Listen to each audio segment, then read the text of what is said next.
There's a wee hymn sheet that should be handed around. Does anybody not have a copy? If so, they're right here.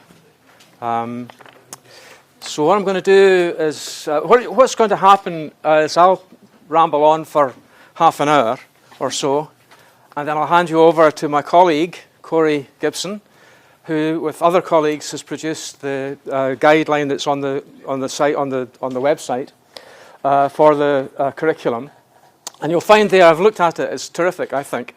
It's very formal in a way, and it repeats the procedure for each of the texts. So in terms of formal approaches to the texts and references from the text out, contextualizing the text, Corey will tell you all about that in a moment. So what I've done is rather different.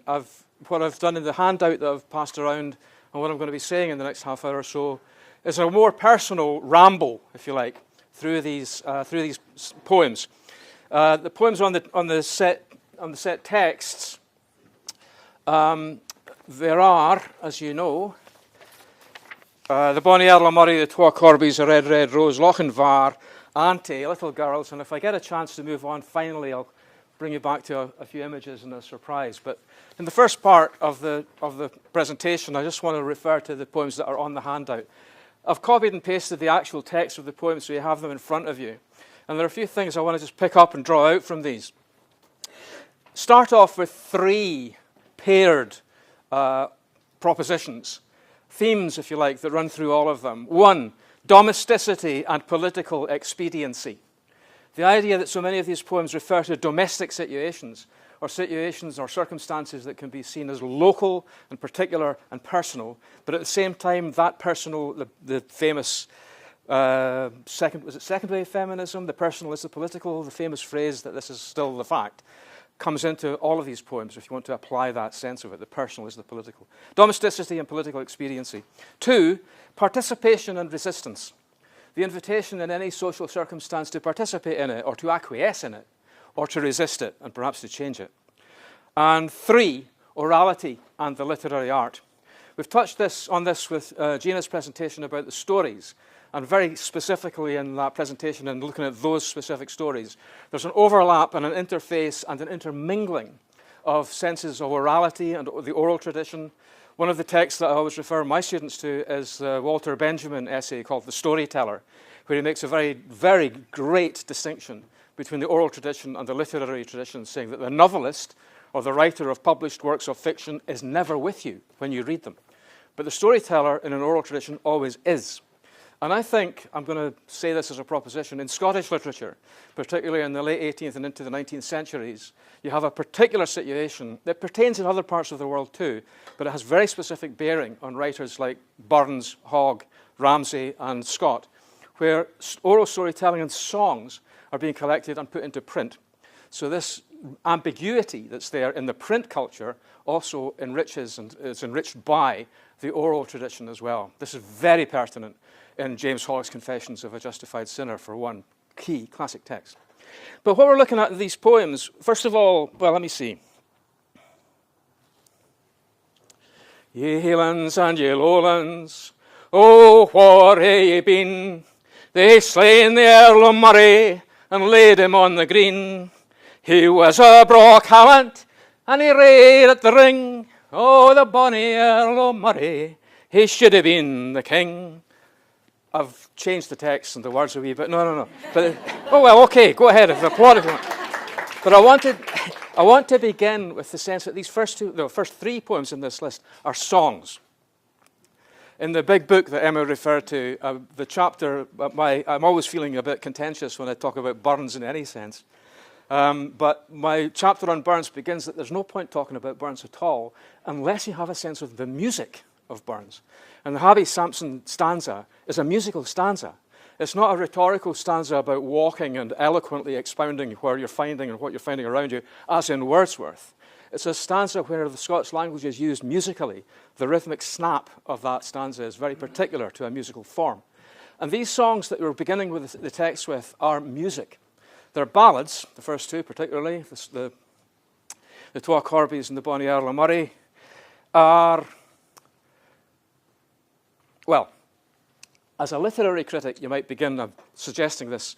Use the word sift. It's a familiar formula, and it always helps, I think, because a lot of students at university, and I'm sure lots of pupils in schools, might be a little bit reluctant with poetry. So the word sift helps, I think. Subject, imagery, form, tone. And you just simply go through them. Subject, what's it about? What are the predominant images? What's the form or the structure? And here we've got these particular ones that are ballad form. And the crucial one, tone. What tone of voice runs through this? And when you look at the Bonnie Earl of Murray, the tone changes and shifts because there's more than one perspective, more than one sense of address, more than one point of view, and there are questions being asked in this poem. Who was he? If you go from there to the Twa Corbies, I'll come back to the first two in a moment, but if you begin with that sense of, as I was walking all in, I saw her Twa Corbies making a main, in and tay the t'other did say, oh, where shall we gang and dine the day, oh, where shall we gang and dine the day? It's in the hint yon old fail dyke, what there lies a new slain knight, and naebody kens that he lies there, oh, but his hawk and his hound and his lady fair. And as you read it on, as you sing it on, there's this sense of, well, his hawk is gone, his hound is gone, and his lady's taken up with someone else. This is a poor dead guy who's got nothing going for him at all, except these two crows. And the two crows, I mean, I mentioned here, Francis George Scott, the great Scottish composer, accompanied this song with a piano accompaniment. Wonderful presentation. You'll find it on a CD. And he makes it very clear that the first crow is the man, and the second crow is the wife, the husband and the wife, as it were. And it's, I mean, translate it. What's for dinner tonight, darling? Well, there's a lovely dead knight just lying over there. And when we get at him, get the armour out of the way, we'll not only eat him, we'll also take his hair and build our nest with it. It's one of the most gruesome and horrifying, horrible. Gina was talking about the element of the Gothic and the horror in some of these short stories, but it's all here in the ballads as well. And the Corby, the crow, comes back, of course, in Mary Queen of Scots. Mary Queen of Scots got her head chopped off, the great play of Liz Lochhead. So these are recurrent images and recurrent figures. These first two poems or songs are ballads, and the idea that the ballad is a song with a story, so it combines the musical component and the literary component, and the verse structure repeats itself formally, but it also develops the story and deepens the darkness. The Bonnie Earl of Murray gives you characters, but they are not given immediate portrait imagery, but their attributes are implied. And I've given reference to some of the musical settings that you can find on YouTube, and there are a couple there for the Twa Corbies as well. Both these first two are also laments. So coming back to that sift and go to the last one, tone. How would you describe the tone in each? Bonnie Earl of Murray sounds perhaps angry, rueful, frustrated, but there's another quality of dark humour in the Twa Corbies, which is represented in the gruesome imagery of the crows feeding on the corpse and using its hair to build their nests. Another hideous detail. The crows, these two crows, loyalty is one of the key themes in both of these ballads, and disloyalty and betrayal. And the two characters who are most loyal to each other in both these ballads are the two crows, the Corbies. They're a husband and wife team. So the key question, I think, is how would you calculate the quality of pathos in each of these ballads? Where does the pathos lie? To whom does it attach? Where's the intervention of human sympathy in these ballads? And how callous and cold do you think these ballads are in terms of where they leave you after you've gone through them? I've given you a couple of notes about the historical context for the Bonnie Earl of Murray, but also linking it not only to the Scottish context of the Huntleys and the Gordons and the rivalry between the families that lies behind the references in the ballad, but also to the fact that this takes place in the reign of James the Sixth, who becomes James the First of the abruptly United Kingdom. And this is a period in which Shakespeare moves from being the great playwright of the Elizabethan age to the great tragedian of the Jacobean age. And that sense of understanding what tragedy is comes with Macbeth and then with King Lear. And that sense of this era It's also 1603 when the kingship, when the political constitution changes, is also the year in which Elizabeth Melville publishes her book of poems, the first woman in Scottish literature to have a book of poems published in 1603. So there's a lot going on in this period, in the sense of we can't date the ballad precisely, but it's a reflection of this episode in Scottish history, an actual thing that happened. So the sense of transmutation and transformation of the historical data into a literary form and into a musical form that can be carried in the memory, and when it's sung and performed, the words can change subtly. If you listen to Dick Gaughan's version of Bonnie Earl of Murray, he slips from being they hae slain the Earl of Murray at the beginning of it to I hae slain the Earl of Murray at the end of the verses. And it's almost as if it's the king speaking, as in, there's another famous example of Thomas à Becket, who will rid me of this fellow?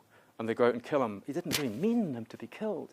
So the ruefulness, the sadness, the pathos is multifaceted, slanting, to use Kathleen Jamie's term, tilted against each other, cutting against each other. So the history of it, the pathos of it, the humour, the dark humour, the Shakespearean context of it as well. I'm not going to go into great details and depth of all of these texts, but I wanted just to touch on them as I go through. You'll find a lot of detail and depth in Corey's presentation with the actual text that you can find online. Move to A Red, Red Rose. Another song. I'm not going to sing this one at all, even attempt it. No. It breaks my heart and I would start crying. But it's a very different kind of song, obviously. Let's look at it very analytically for a moment, as a poem, if you like. Stanzas. One is a simile followed by another simile. Red, red rose, a melody. The first is tangible, palpable to fingertips, touch, lips. It's the colour of lips and tongue. And the second one is immaterial, sensible to the ear alone, music. I think that's really important to tease these things out, the palpability, the tangibility, and the way it enters your body. One of the poems in the book that's out there called the McDermott Memorandum, I'm talking about love. I'm saying velvet is too hard a word for what happens in a poem like this. Burns is such a great poet because he is so quick. And the quickness of it, I mean the sensitivity of it that appears and goes into you before you're aware that it happens. For example, let me try this one. Tam O'Shanter, everybody knows Tam O'Shanter, everybody knows the lines. Pleasures are like poppies spread, you seize the flower bloom is shed. Or like the snow falls in the river, a moment white, then... different. Someone said gone.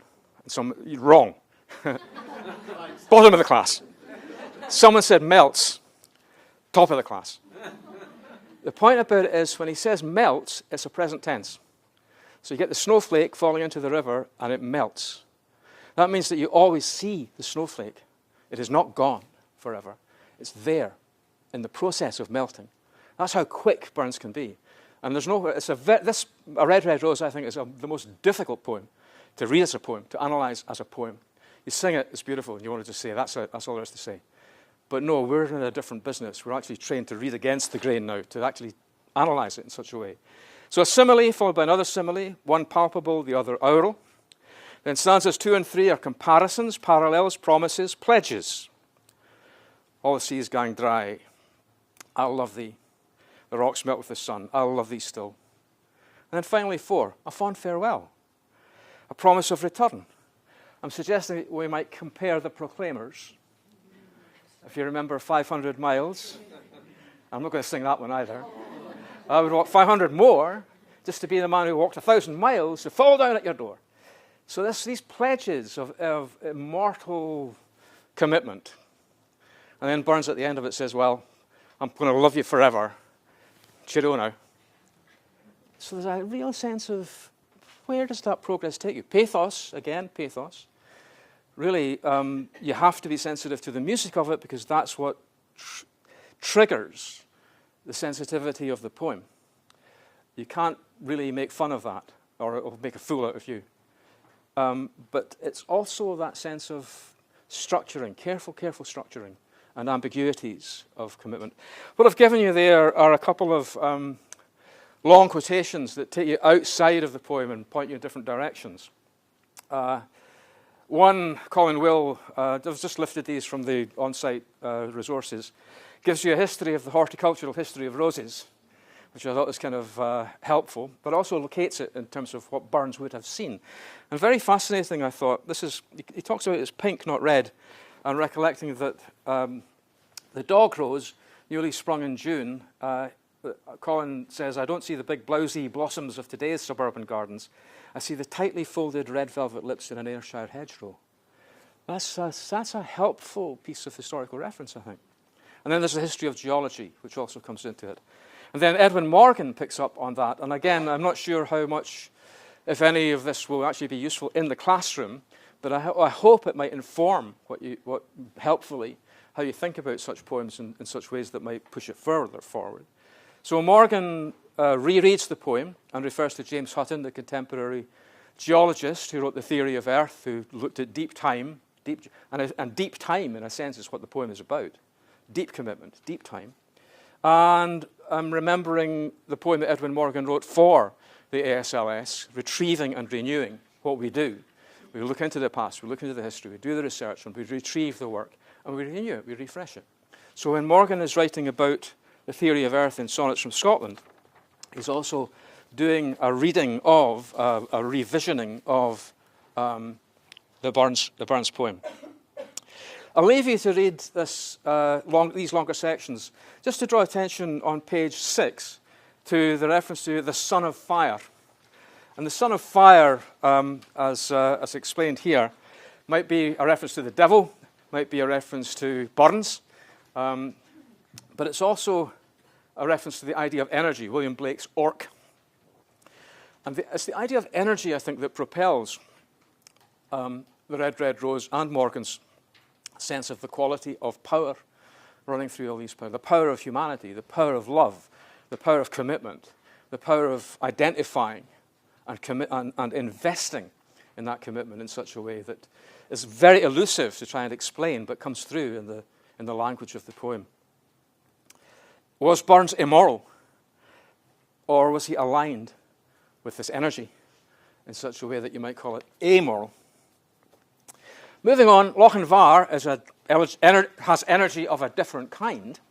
And if we're beginning with this sense of the oral tradition and the literary tradition, what we're moving from in terms of the ballads and this overlap of oral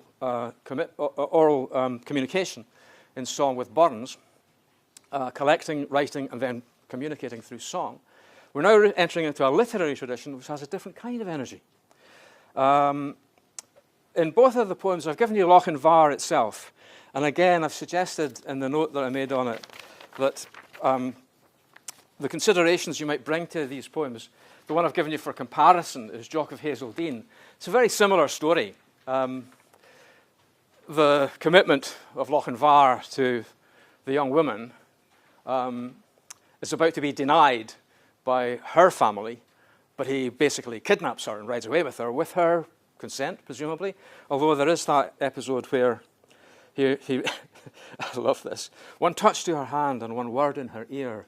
When they reached the hall door and the charger stood near, so light to the croup the fair lady he swung, so light to the saddle before her he sprung. Now you think about it, that's a pretty athletic thing to do.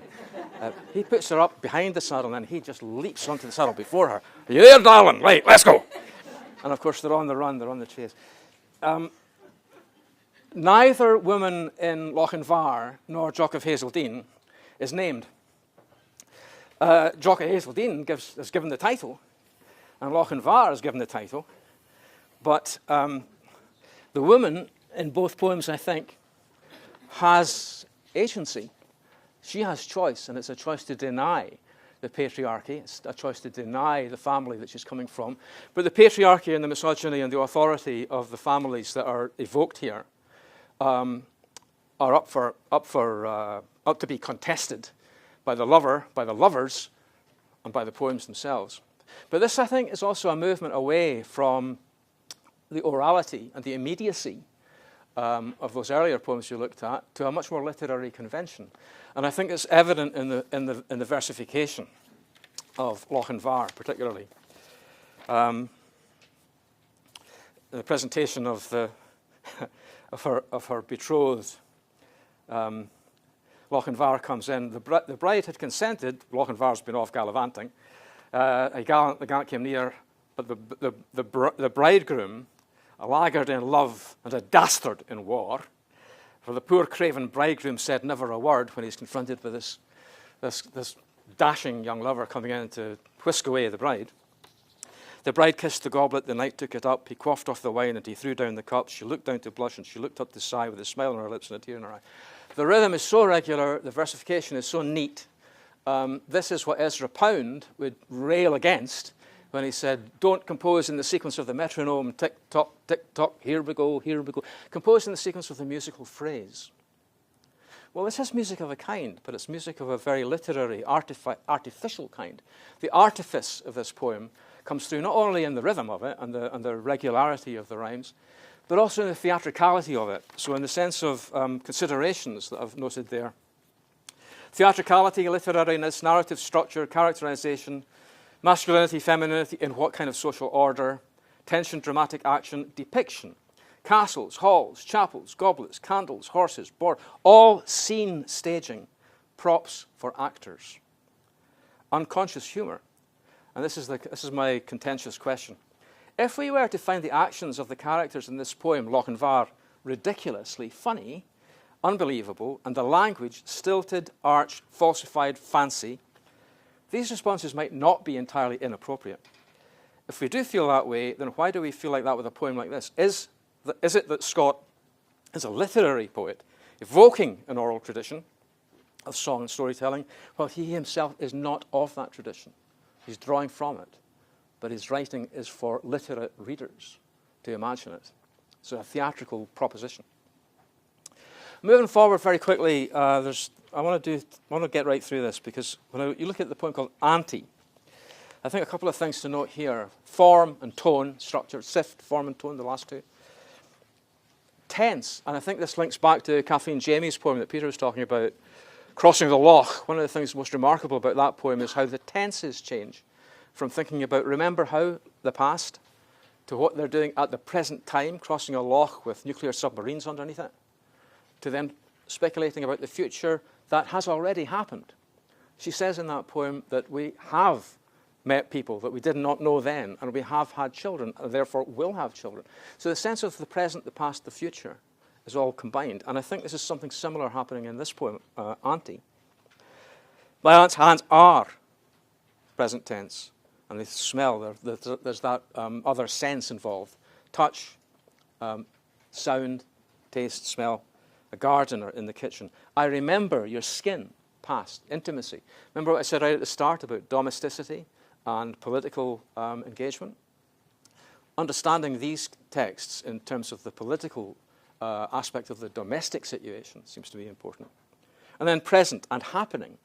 I would rather wake gently at 5 a.m. light to your softly whispered duas. Welcoming in the morning. Welcoming is a word like melts. It's happening all the time. So, moving on, just the considerations that are there in that little paragraph that I've got on page 10.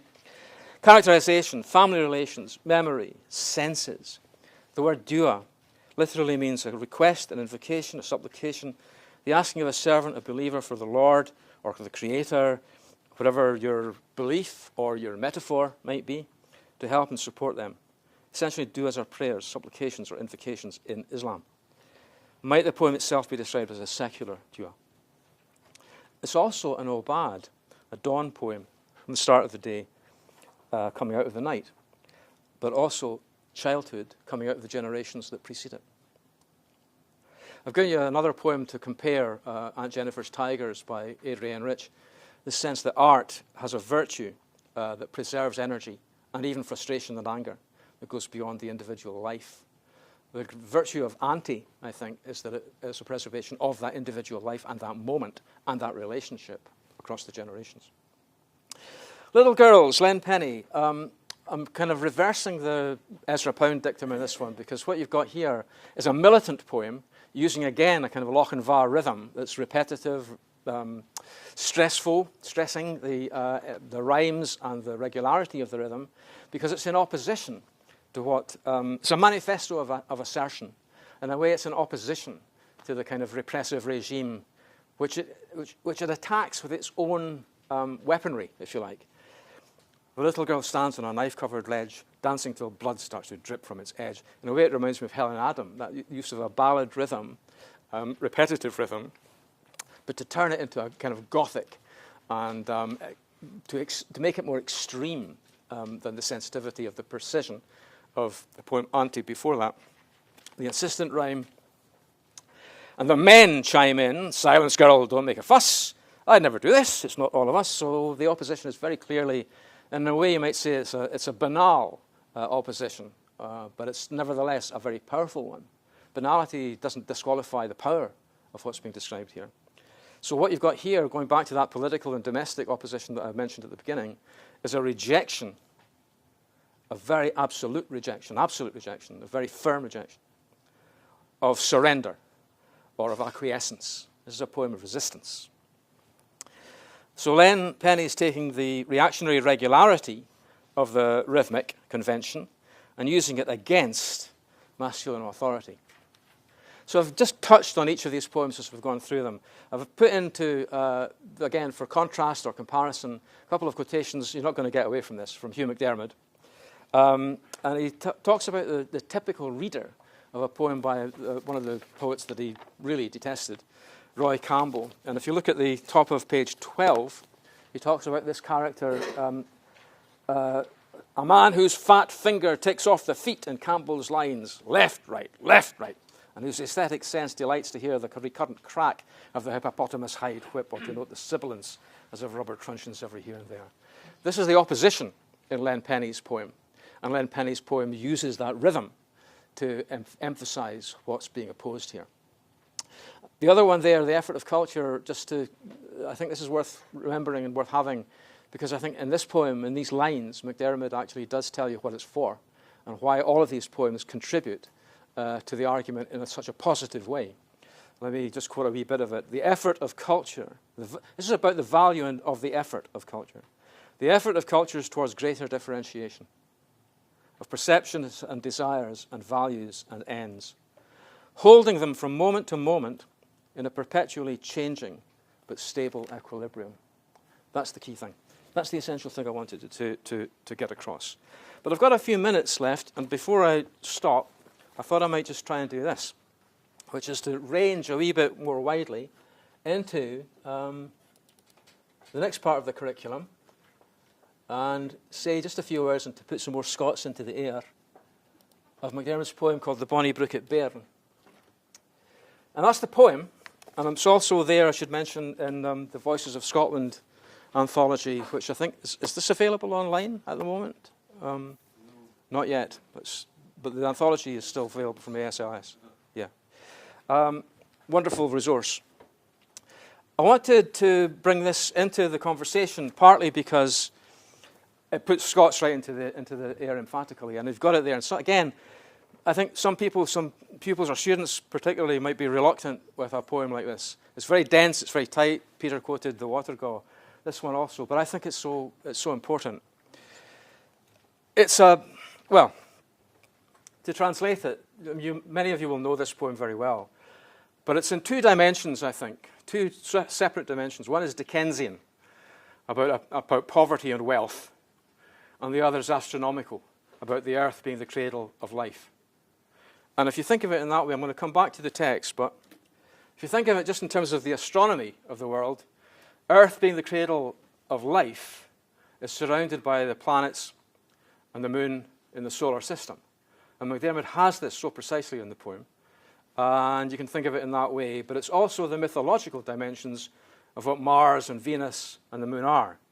So if you figure Mars as the planet of war, and I don't know if you were to think of a young, belligerent type coming through, I think there was an opening of one of the James Bond films where Daniel Craig was seen at the opening of the event in the cinema in London, really dressed up in a pink suit, and a violently pink suit. So I was thinking of that with this guy. Mars in red and scarlet. I'm going to have you. I'm going to have you. Right? Don't mess with me. Or Venus in a green silk gown. Wouldn't you like to be, hello again? Come closer. I'm going to wrap you up in this green silk gown. Okay? So these are exaggerations. These are caricatures. These are stereotypes in a way. Remember, this is 1925, 26. The old moon shakes her boa of feathers, shakes her golden feathers. So these three characters are depicted in the poem, as well as them being planets. They are mythological figures, but in realistic terms, they're also the wealthy. They're at a swanky party, and he's saying to her, and she's saying to him, and the matriarch is going, "Wow, I'm just shaking my feathers at all of you. You know, I'm rich, and I'm young, and I'm powerful, and I'm violent, and I'm going to get violent, and you're not going to mess with me. I'm rich, and I'm powerful, and I'm wearing a really nice gown, and I'm really going to be seductive and do what I want to do because I'm wealthy. I'm the old lady, and I've got all the wealth." Nobody cares for the child. Nobody cares for the neglected children of the Dardanelles, of the Second World War, of Palestine, wherever you mention it. Children. It's not just about war. It's about what creates war. It's about wealth and the gulf between the rich and the poor. So you've got these three figures, and you've got the neglected child. And what the poem does at the end is to say the tears of this child are worth more than anybody else. Any of you guys. Your tears cry, and in your tears you will drown them all.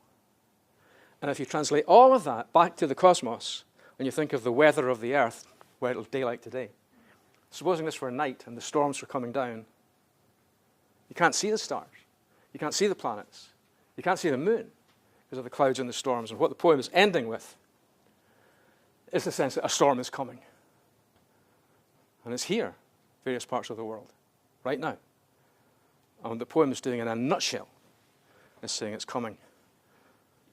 1926. Mars is braw and cramacy, Venus in a green silk gown. The old moon sharks are gowden feathers, their starry talks are been a blethers. Name for thee a thoughty sparing, earth, the bonny brookit bairn. But greet, and in your tears you'll droon the hale Clanjamfray. It's a very violent poem, I think, a very forceful poem. But it's also a very playful poem, and I'll leave you with this thought. If you think of the rhymes, cramacy is a long, distant rhyme with Clanjamfray, and it's quite thin at that distance. Goon and droon is stronger, but it's still far away. Feathers and blethers, sparing and bairn are strong. They're right there in the middle. So if you were to draw that, and draw an arc like that, be thin at the top, get thicker in the middle, and get thin again at the end, and you'd have the shape of a crescent moon. Norman McCaig pointed that out to me, and he said, I don't know if McDermott ever thought of that, but it's there. And poets can do these things almost unconsciously, or unconsciously, subconsciously. And the words will come through in such ways that we can interpret them as accurately as the text will allow us to do, but as honestly as we can do. Thank you.